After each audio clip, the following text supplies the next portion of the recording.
দর্শক সময়ের কণ্ঠস্বরে আপনাদের স্বাগতম। আমি শামীম হাসান সীমান্ত। আমি এই মুহূর্তে অবস্থান করছি আশুলিয়ার নিশ্চিন্তপুর এলাকায় যে তাজরিন গার্মেন্টস রয়েছে, তাজরিন গার্মেন্টসের সামনে।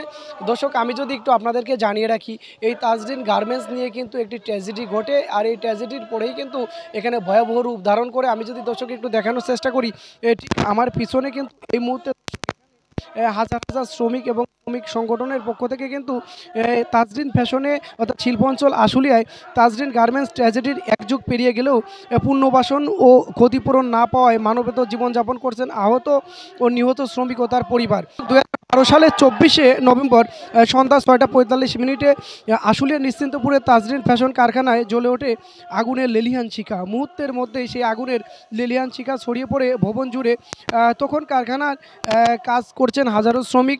বাইরে থেকে তালা বন্ধ থাকায় বের হতে পারেননি শ্রমিকরা। মূলত আগুন কেড়ে নেয় কিন্তু অনেক তাজা প্রাণ। আবার কেউ ভবন থেকে লাফ দিয়ে পঙ্গুত্ব পূরণ করলেও তার কিন্তু আজ পর্যন্ত কোনো সমাধান তারা পাননি। প্রায় 2 শতাধিক শ্রমিক কিন্তু আহত হয়েছেন।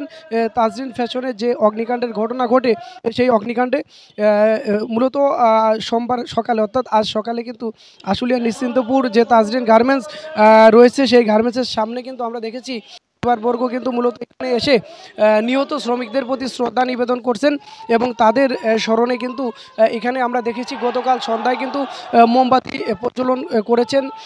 দর্শক আমি যদি একটু দেখানোর চেষ্টা করি, এই ভবন থেকেই কিন্তু 119 জন শ্রমিকের লাশ উদ্ধার করা হয়।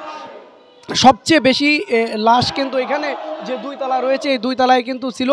অনেকেই কিন্তু উপর থেকে নিচে ঝাঁপ দেয় এবং এতে কিন্তু অনেকেই পঙ্গুত্ব বরণ করেছে, এমনটি কিন্তু দর্শক আমরা দেখেছি।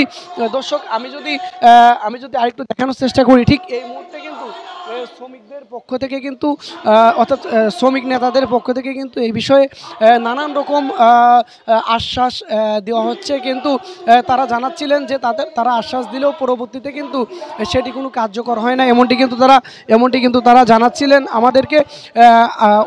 অনেক শ্রমিক যারা আহত হয়েছেন তারা কিন্তু আফসোস করে এই বিষয়টা যে তাদের তাজরিন ফ্যাশনের যে অগ্নিকাণ্ডের যে ঘটনা ঘটেছে, এই ঘটনায় কিন্তু এখন পর্যন্ত সঠিক কোনো বিচার হয়নি। তারা কিন্তু যে এই তাজরিন ফ্যাশনের যে মালিক ছিলেন দেলোয়ার, তার কিন্তু ফাঁসির দাবিতে তারা এখানে অবস্থান করছেন, এমনটি কিন্তু তারা জানাচ্ছেন। তো দর্শক এই ছিল আমার কাছে আশুলিয়ার নিশ্চিন্তপুর এলাকায় তাজরিন ফ্যাশন থেকে সর্বশেষ। পরবর্তীতে নতুন কোনো আপডেট আসলে আমরা সময়ের কণ্ঠস্বরের মাধ্যমে আপনাদেরকে জানিয়ে দিব।